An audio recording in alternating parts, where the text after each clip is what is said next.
Hello student, welcome to my YouTube channel. आज हम Francis bacon का एक ऐसे पढ़ेंगे जो आपकी क्लास 10th स्पेशल इंग्लिश के लेसन नंबर 3 में है। फ्रांसिस बेकन के बारे में हम जान लेते हैं। He is called as a modern essay writer. ये ऐसे राइटर थे जिन्होंने बहुत सारे ऐसेज लिखे हैं और ये ऐसे का नाम है ऑफ एक्सपेंस, मीन्स खर्च का, है ना। खर्च के बारे में, इसके बारे में बता रहा है फ्रांसिस बेकन, जो कि 1561 में इनका बोर्न हुआ था और 1626 में इनकी डेथ हुई। ये बहुत रेनोड, मीन्स जाने माने ऐसे राइटर है। ये जो प्रेजेंट ऐसे हमारे पास है, इस प्रेजेंट ऐसे में उन्होंने गाइड किया है कि हाउ टू स्पेंड और how to manage our financial affairs. हमारे जो वित्तीय लेन देन है उनको किस तरह से कंट्रोल करना चाहिए और किस तरह से उनको हैंडल करना चाहिए। The person who is not controllable at his expenses can ruin, है ना। वो जो व्यक्ति अपने खर्चों को मैनेज नहीं कर पाता है और उनको कंट्रोल नहीं कर पाता है, वो क्या हो सकता है, बर्बाद हो सकता है। ठीक है, बर्बाद हो ही जाता है, हो सकता है नहीं, इसकी पॉसिबिलिटी नहीं रहती है, बल्कि हो ही जाता है। तो प्रेजेंट ऐसे में हम लाइन बाय लाइन में आपको एक्सप्लेनेशन करता हूँ। बहुत सारे वर्ड्स है जो डिफिकल्ट वर्ड्स है, बहुत सारी प्रोवर्ब्स के तरह इसने यूज़ किया है और कई सारे एग्जाम्पल्स दिए हैं। कुछ सेंटेंसेस को कॉमा और सेमी कॉलन लगा लगा कर जोड़ा है और इस तरह से इन्होंने अपना ऐसे लिखा है और बहुत ही मीनिंगफुल है, बहुत रिच मीनिंग इस ऐसे का है। चलिए स्टार्ट करते हैं। Riches are for spending and spending for honours and good actions. Riches, जो अमीर होते हैं उनके पास पैसा होता है और वो पैसा जो है वो खर्च करने के लिए ही होता है। और वो अपना पैसा खर्च जो करते हैं वो काय पे करते हैं, ऑनर एंड गुड एक्शन, अपने सम्मान के लिए और अच्छे कार्यों के लिए वो खर्च करते हैं। Therefore, extraordinary expense must be limited by the worth of the occasion.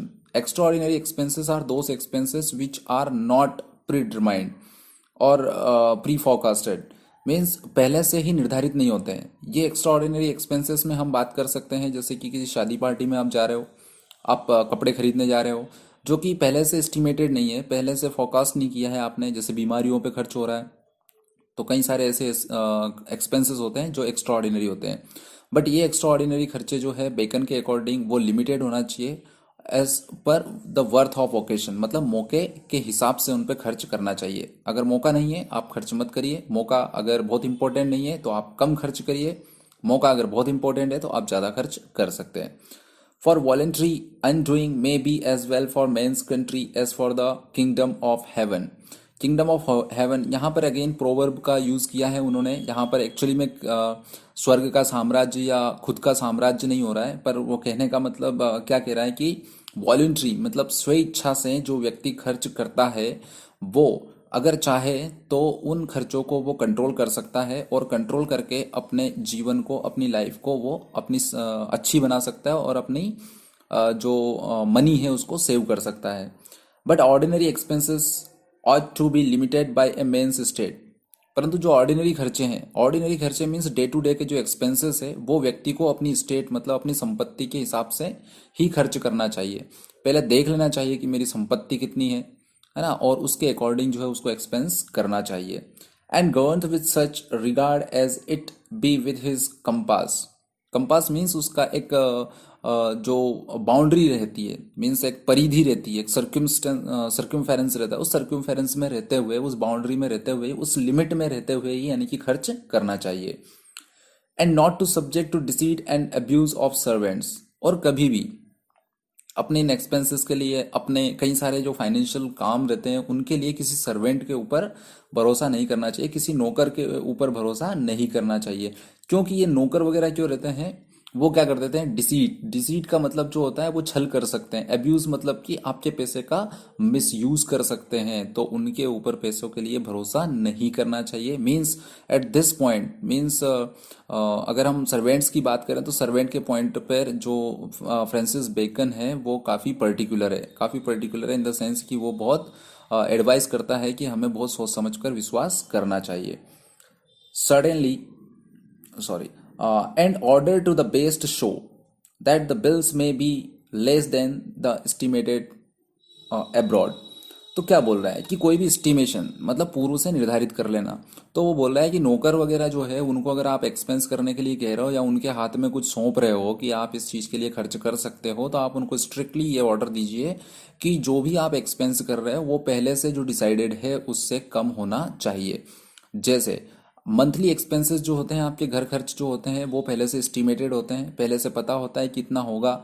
ठीक है, किसी पर्टिकुलर मंथ में कोई फेस्टिवल वगैरह आ रहा है, कोई वोकेशन स्पेशल आ रही है थोड़ी वो छोटी मोटी, तो उसका खर्च जो है वो बढ़ सकता है, बट हमेशा जो एस्टिमेशन से कम ही खर्च होना चाहिए। स्ट्रिक्टली जो है ऑर्डर देना चाहिए किसको, नौकरों को। Certainly, if a man will keep but of even hand, his ordinary expenses ought to be but to the half of his receipts. और अगर कोई व्यक्ति अपना हैंड मीन्स अपना हाथ जो है वो क्या करे, थोड़ा कंट्रोल करके रखे, मीन्स एक्सपेंसेस कम करे, तो एक व्यक्ति को वो सजेशन देते हैं फ्रांसिस बेकन कि एक व्यक्ति को जो खर्च करना चाहिए वो अपनी इनकम का हाफ करना चाहिए। मीन्स अगर the particular person is earning 100 rupees in a day, so he must spend only 50 rupees, तो उसको केवल 50 रुपए ही खर्च करना चाहिए। तो उसके अकॉर्डिंग मतलब उसको खर्च करना चाहिए जिसका जितनी उसकी रिसिप्ट है, मीन्स जितनी उसकी इनकम है। And if he think to wax it rich, wax मतलब जो होता है वो क्या होता है, एक तरह से बिगर बनना, बड़ा। तो अगर उसको ज्यादा अमीर बनना है ना, उसको बड़ा अमीर बनना है, तो उसको क्या करना है, बट टॉट थर्ड पार्ट, तो उसको अपनी इनकम का 33% यानी कि थर्ड पार्ट ही खर्च कर, 1/3 ही खर्च करना चाहिए। 100 रुपीज एक्सपेंस किया तो 30 और 35 उसको एक्सपेंस करना चाहिए। It is no business for the greatest to descend and look into their own state. यहाँ पर वो बोल रहा है कि इस बात का कोई आधार नहीं है कि आप यहाँ पर अगर बड़ा बनना है आपको, तो आपको इतना बिल्कुल नहीं सोचना है कि आप कितनी इनकम कर रहे हो और आपकी प्रॉपर्टी कितनी है, आपके पास संपत्ति कितनी है। बल्कि अगर आपको बड़ा अमीर बनना है तो आपको अपनी इनकम का 1/3 ही स्पेंड करना चाहिए। आपको कभी ये नहीं सोचना चाहिए कि यार मैंने आज जो है 100 रुपीज ही अर्न किए हैं तो 100 में स्पेंड कर देता हूँ, या इस पर्टिकुलर मंथ में मैंने जो अर्न किए हैं या मेरी जो रिसिप्ट्स है उसके बराबर मैं खर्च कर सकता हूँ क्योंकि मेरे पास तो पहले से बहुत है। अगर आप ये देखते हो कि आपके पास पहले से बहुत है और उसके अकॉर्डिंग अगर आप खर्च करते हो तो you can't be a rich. Francis Bacon ये एडवाइस देते हैं कि आप बड़े अमीर नहीं बन सकते।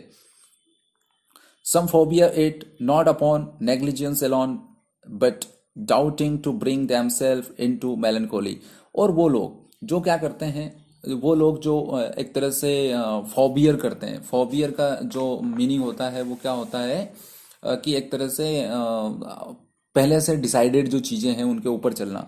ठीक है, तो अगर वो ऐसा करते हैं तो उससे क्या होता है, नेग्लिजेंस अलोन मतलब वो अकेला ही अगर अपनी संपत्ति पर ध्यान नहीं रखता है, जो व्यक्ति जिसकी प्रॉपर्टी है, जिसकी संपत्ति है, जिसका धन है, वो अगर उन चीज़ों को कंट्रोल में नहीं रख सकता है तो वो अब निश्चित तौर पर ही इस चीज़ में कोई, इस बात में कोई डाउट नहीं है कि वो मेलनकोली, मेलनकोली मतलब कि उसके लाइफ में उदासी आ जाएगी यानी कि खर्चों की वजह से। In respect they shell find it broken, और डेफिनेटली उसकी जो संपत्ति है वो ब्रोकन हो जाएगी, मतलब वो कम हो जाएगी और संपत्ति जो है, धन है, वो तितर बितर हो जाएगा। कहने का मतलब है वो अरेंज नहीं रहेगा, मैनेज नहीं रहेगा। He that can not look into his own state at all, और ऐसा व्यक्ति जो अपनी संपत्ति की देखभाल नहीं कर सकता है, had need both those well those हुम ही employed and change them often. तो ऐसा व्यक्ति जो बहुत बिजी है और वो बहुत सारी चीज़ें अपने फाइनेंशियल अफेयर्स को नहीं देख पाता है, तो वो बिल्कुल फ्रांसिस एडवाइस देते हैं कि वो नौकर रख सकता है, वो एम्प्लॉय रख सकता है अपने फाइनेंशियल अफेयर्स को मैनेज करने के लिए। बल्कि रख तो सकता है बट उनको काफ़ी सोच समझ के और बहुत ही ज़्यादा विचार करके उनको रखना चाहिए। बिल्कुल ठोक बजा के उनको जो है क्या कर लेना चाहिए, चेक कर लेना चाहिए, उसके बाद ही रखना चाहिए। और दूसरा वो एडवाइस देता है कि उनको ऑफन चेंज भी करना चाहिए, मतलब अक्सर उनको बदलते रहना चाहिए। For new are more timorous and less subtle, क्योंकि जो नए आते हैं वो क्या होते हैं, मोर टिमरस होते हैं, मतलब कि एक तरह से कायर या डरपोक होते हैं। सब्टल मतलब चालाक, चालाकी करने में वो क्या होते हैं, कम होते हैं। वो ज़्यादा चालाकी नहीं कर सकते क्योंकि उनको सिचुएशंस का पता नहीं रहता है कि हमारा जो मालिक है वो ज़्यादा ध्यान नहीं देता है, तो हम इसमें कुछ चालाकी करके और पैसा बचा लें, अपने पास रख लें, कुछ धोखाधड़ी कर लें, जालसाजी कर लें। ऐसा वो नहीं कर पाते और ऐसा करने के लिए वो डरते भी हैं क्योंकि वो नए होते हैं। इसलिए वो टिमोरस होते हैं, मतलब कि एक तरह से कायर होते हैं, फियरफुल होते हैं। He that can look into his state but seldom. और वो व्यक्ति, और दूसरा ऐसे व्यक्ति के बारे में बात कर रहे हैं कि एक व्यक्ति जो बिजी तो रहता है बट कभी कभार जो है वो सेल्डम मतलब अक्सर ना बन पाने के कारण, फुर्सत ना मिल पाने के कारण कभी कभार ही अपनी स्टेट मतलब अपनी संपत्ति को नजर रखता है या देखता है। It behoveth him to turn all to certainties. वो फिर भी निश्चित तौर पर कुछ कंट्रोल कर सकता है ना, मतलब अपने बिहेव, अपने जो फाइनेंशियल बिहेवियर्स है उनको वो कंट्रोल कर सकता है। ए मैन हैड नीड, एक व्यक्ति जो होता है उसका नीड होती है, आवश्यकताएं होती है, सभी की जो नीड्स होती है वो नेसेसिटीज जो है वो होती ही है, जैसे खाना खाना, कपड़े पहनना, एजुकेशन लेना। These are the basic needs. तो हर एक व्यक्ति की बेसिक नीड्स होती ही है। If he be plentiful in some kind of expenses, और अगर वो व्यक्ति जिसकी वो जरूरत है यानी कि सभी लोगों की जरूरत है, और अगर हम अपने उन एक्सपेंसेस पर प्लेंटीफुल यानी कि पर्याप्त धन खर्च करते हैं, to be as saving again in some other, तो हमें क्या करना चाहिए? अगर हम एक चीज पर पर्याप्त धन खर्च करें तो दूसरी जगह हमें सेव कर लेना चाहिए। ये एक एग्जाम्पल के माध्यम से आगे वो बता रहे हैं, क्या कह रहे हैं कि सपोज करिए if you are as if he be plentiful diet, यदि वो खाना पे बहुत ज्यादा खर्च करता है, पर्याप्त धन खर्च करता है, तो to be saving in apparels, apparels means कपड़े, तो उसको क्या करना चाहिए? अगर वो खाने पे ज्यादा खर्च कर रहा है तो उसको कपड़ों पर अपनी बचत कर लेना चाहिए। जैसे 100 रुपीज जहाँ एक्सपेंस हो रहे वहां पे थोड़ा सा कम कर दे। जैसे 1000 का अगर आप जीन्स खरीदने जा रहे हो तो यू शुड परचेस 900, है ना, आप 900 स्पेंड करिए, 100 रुपये आप बचाइए। तो इस तरह से आप सेविंग कर सकते हैं। If he be plentiful in all, in hall, hall का मीनिंग यहाँ पर जो है वो मल्टीपल मीनिंग्स निकल रहे हैं।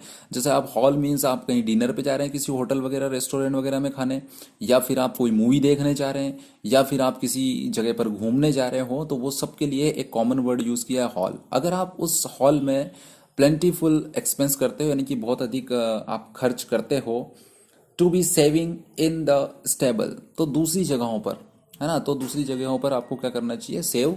आगे कहता है and the like, and the like मतलब उसी तरह से दूसरी जगहों पर अपने को सेव कर लेना चाहिए।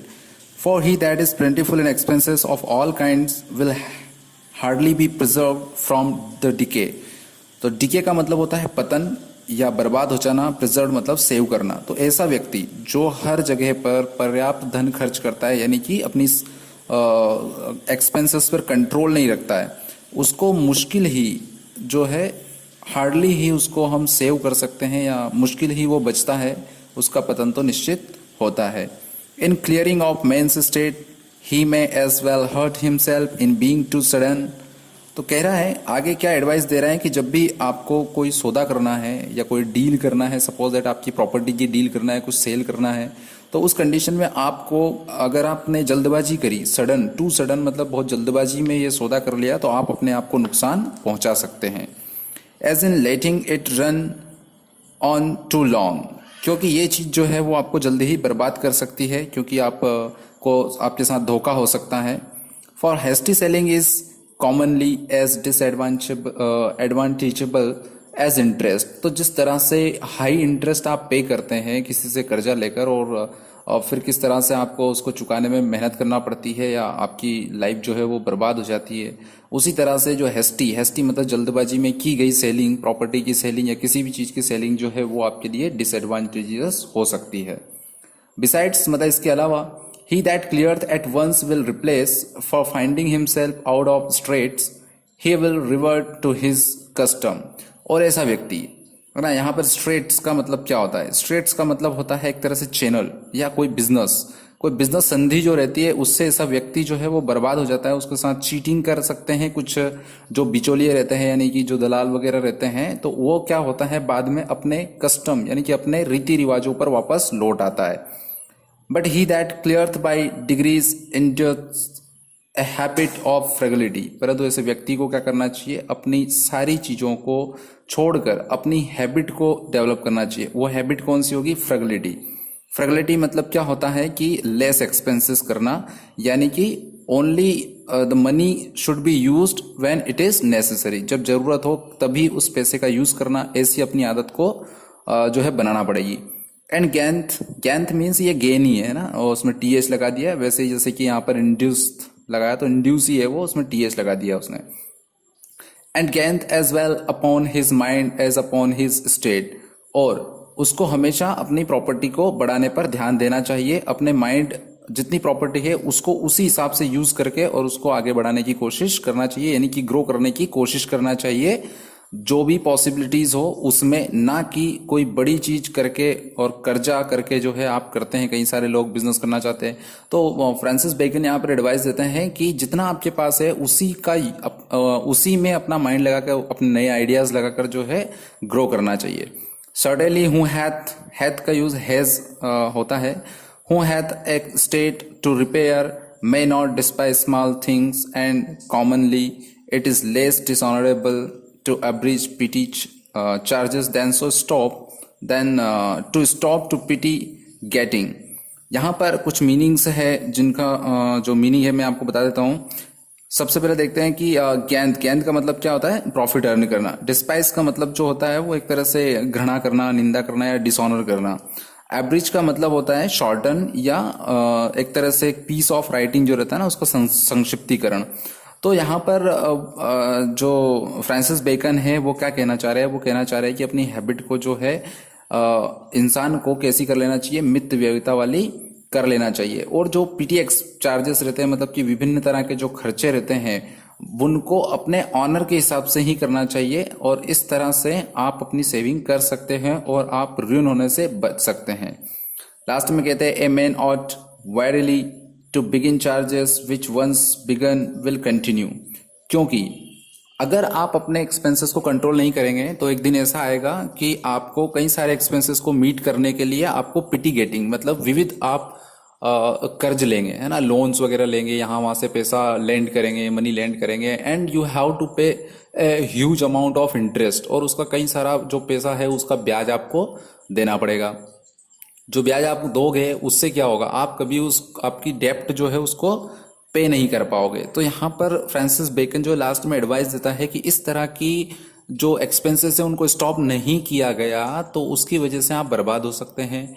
और अगर ये आदत कंटिन्यू रही तो वो क्या कर देगी, आपको वरी मतलब क्या होता है कि आपको केयरफुली जो है वो डील करना चाहिए, या केयरफुली जो है आपको सोच समझ के काम करना चाहिए कि कोई एक्शन जो आप कर रहे हो, कोई काम जो आप कर रहे हो, जैसे उधार लेने का काम है, मनी लेंड करने का काम है, तो ये आपके लिए डेंजर हो सकता है। But in matters that return not he may be more magnificent, क्योंकि उससे लाइफ का भला नहीं हो सकता है। लाइफ में मैग्निफिशेंस जो होता है मतलब इंपॉर्टेंट चीजें जो होती है उन इंपॉर्टेंट चीजों को ही आपको हाई एक्सपेंसेस के साथ करना चाहिए, और तभी आपको मनी लेंड करना चाहिए, या तभी आप जो है पैसा इंडेप्टेड होना चाहिए, किसी का कर्जदार तभी होना चाहिए जब आप बहुत ही इंपॉर्टेंट काम करने जा रहे हो। अगर आप आपकी ऑर्डिनरी एक्सपेंसेस के लिए अगर आप मनी लेंड करके, यानी कि कहने का मतलब आप उधार पैसा लेकर जो है अगर करते हैं तो आपकी लाइफ जो है वो बर्बाद हो सकती है, यानी कि आपका पूरा बिजनेस, आपका पूरा जो फाइनेंशियल कंडीशन है वो र्यून हो सकती है। होप आपको ये लेसन अच्छे से समझ में आया होगा। ठीक है, काफ़ी एजुकेशनल है। अगर आप पॉइंट ऑफ व्यू से देखें एग्जाम के, तो एक क्वेश्चन डेफिनेटली इसका बनता है आपकी एग्जाम में। एंड द सेकंड थिंग अगर हम देखें तो रियल लाइफ में भी ये बहुत इंपॉर्टेंट चीज़ें हैं जो फ्रांसिस बेकन ने समझाई है। इनके और कई सारे एसेस है, अगर आपको टाइम मिलता है तो एक्स्ट्रा रीडिंग करना चाहिए। ऑफ फ्रेंडशिप है, ऑफ रिलेशन है, ऑफ मैरिज है, ऑफ लव है, इस तरह से ऑफ करके इन लगभग 56 एसेस जो है वो लिखे हैं। ऑफ स्टडीज़ है जो कि बहुत अच्छा है। आप 11th क्लास में जाएंगे तो आप वहाँ पर ऑफ स्टडीज़ नाम का एक लेसन पढ़ेंगे फ्रांसिस बेकन का ही। सो होप आपको ये अच्छे से समझ में आया होगा। आज के इस वीडियो में इतना ही। Thank you.